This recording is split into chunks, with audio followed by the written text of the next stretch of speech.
Il est 7h37, Nico Saliagas, c'est l'heure de retrouver Jean-Michel Apathy. Emmanuel Macron s'est exprimé hier soir à 20h, pas sur le grand débat, comme il était attendu lundi soir, mais sur Notre-Dame de Paris. Jean-Michel, le président essaie de reprendre la main? Alors oui, en tout cas, hier soir, il a choisi de faire une intervention solennelle uniquement sur Notre-Dame de Paris pour mettre des mots sur l'émotion que nous avons tous ressentie. La représentation politique, c'est quelque chose de difficile et de nécessaire dans les sociétés.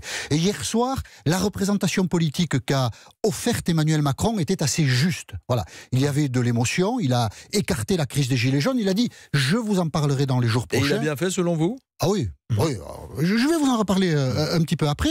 Il a écarté donc la crise des Gilets jaunes et il a décidé de parler uniquement de Notre-Dame de Paris. Alors qu'est-ce qu'il a dit? Il a dit nous sommes une civilisation ou un pays qui a un grand passé, un pays millénaire, nous avions un joyau dans notre héritage, ce joyau a brûlé, nous devons le reconstruire, ce qui est au fond une tonalité optimiste et il fallait entendre ces mots-là. Alors le reconstruire, a-t-il dit, en 5 ans? Alors là, on peut tiquer un peu parce que depuis hier, moi, je n'y connaissais rien, je pense que pas grand monde n'y connaissait quelque chose, mais les artisans d'art, ceux qui vont être sollicités pour la reconstruction, les spécialistes de ce genre de questions disent qu'il faut au moins entre 10 et 15 ans. Et voilà le président de la République qui arrive et qui dit en 5 ans ce sera fait. Mais d'où ça sort, ça, ce 5 ans? Moi, j'ai repéré hier une personne qui a dit il faut que pour les Jeux Olympiques de 2024, la cathédrale Notre-Dame de Paris soit réouverte. Bon.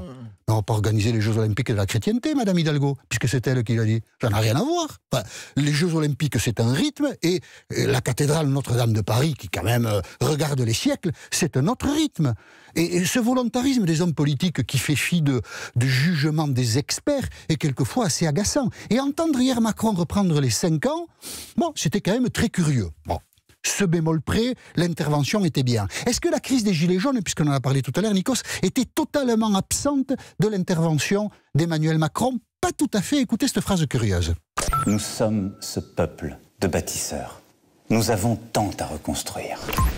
Alors, moi, je croyais qu'on n'avait que la cathédrale à reconstruire. Non, nous avons tant à reconstruire. Il y a autre chose à reconstruire. Alors là, visiblement, Emmanuel Macron, c'est l'esprit trahit l'homme parfois. Là, il a la crise des Gilets jaunes en tête. Parce que c'est vrai, nous avons un tissu social à reconstruire, une cohésion nationale, un lien entre les élites et le peuple, et il va bien falloir s'y mettre. Voilà. Donc Emmanuel Macron profite. Alors malgré lui, il n'a rien organisé, et c'est très triste. De la parenthèse qu'offre Notre-Dame pour apparaître comme un président consensuel, mais se profile autre chose, plus difficile, plus conflictuel, qui est la résolution de la crise des Gilets jaunes. Emmanuel Macron devrait prendre, ou prendra la parole d'ailleurs, mardi prochain, pas cette semaine, mais au début de la semaine suivante, lundi de Pâques, mardi prochain, dans une forme qui reste à définir, parce que ce qu'il avait imaginé, évidemment, est tombé par terre avec l'incendie de la cathédrale.